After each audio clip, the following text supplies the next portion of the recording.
Good afternoon, this is Jeff with Sewer Tech Northwest. Today we're at property address 8430 Southwest Curry Drive. You know, I forgot to glean the which particular unit this is. I'm sure you'll know the one we're talking about, but anyway, here's the front of the building. Second garage in. That's as you face the garages from the parking lot area. Second garage in from the left. Anyway, we're dropping into a 4-inch ABS cleanout. The cleanout access sits right in between your garage. So number 2 and 3 garage here. And it also appears your water shutoff is down in here. I think the home inspector took a shot at that. There's a huge layer of root mat over the top of it. Trees have intruded into there, tree roots anyway, but I believe underneath that's going to be your shutoff for the water. Anyway, drop it in here in the 4-inch ABS. Water's running. We are zeroed out and off we go.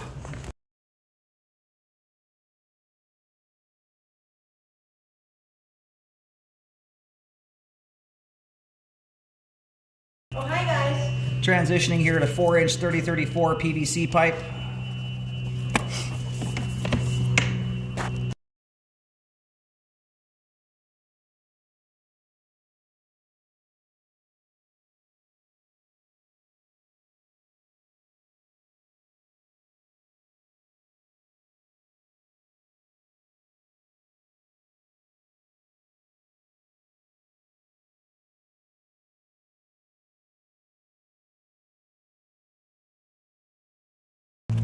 Good.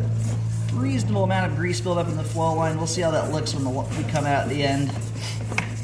My camera sometimes scrapes a lot of it loose, but I generally recommend cleaning once I see a continuous layer of it throughout the line. You can see toilet paper scraps are breaking loose from it, and that's kind of the issue. When debris stops up partway down the line, it'll stop up in grease and it can, get stuck to it and start building up. And there's the main there at about 48 feet, or at least the version of a main lateral in this particular development here.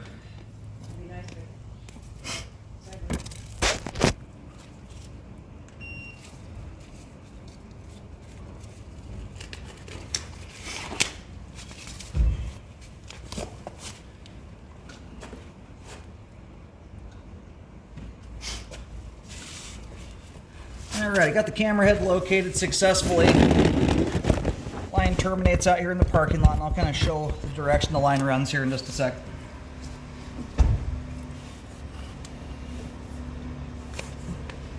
Anyway, I've got the water off in this unit in particular. Keep in mind, I don't have control over every other unit in this place. Now, normally I'd try and get the line as drained out as possible, but you've got a whole bunch of other people in here using water.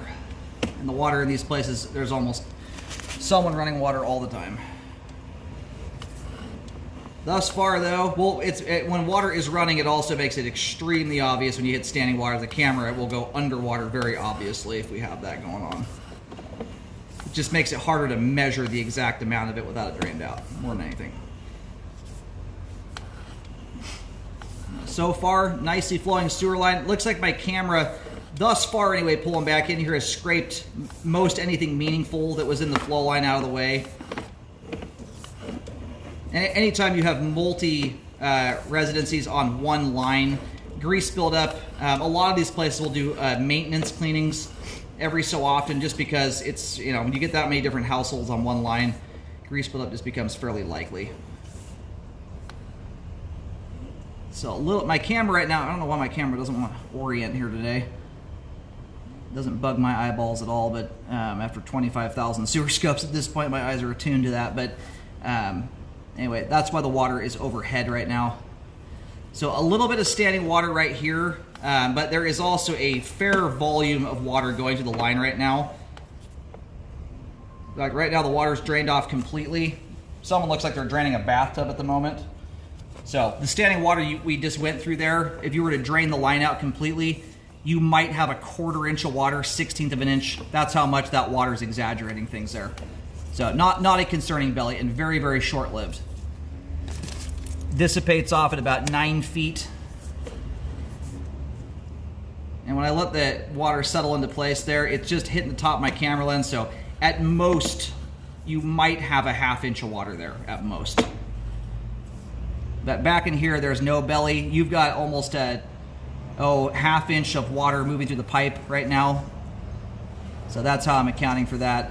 I think you've got, realistically, at most here, probably a quarter inch of standing water. That's very minor in the world of bellies.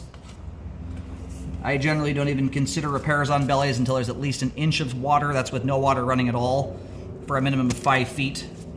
Even at that point, it is still almost entirely up to the homeowner as to whether a belly like that ever manifests itself.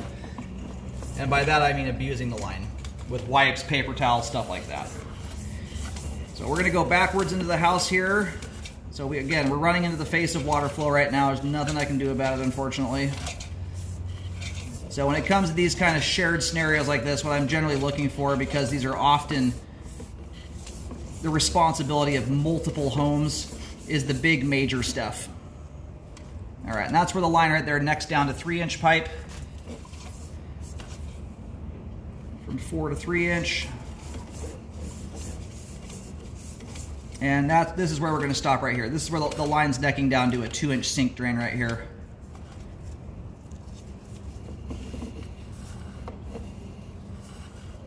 And that is right where I got to pull the camera out kind of quick here so that I can get a view. All that water there is moving. It's just running straight into the face of the camera. So it didn't hit any offset joints, anything concerning going back into there. So good flow end to end. All the pipe we just scoped there, all of it is intact. Piers intact and in good condition. And a little bit of debris in the line, but not at a point where I'd recommend hydrojetting or cleaning on it. And anything that is still in there, my camera loosened it up, so it'll start flowing out of the line now that my camera's busted it free. So anyhow, sewer line is functioning properly at this time.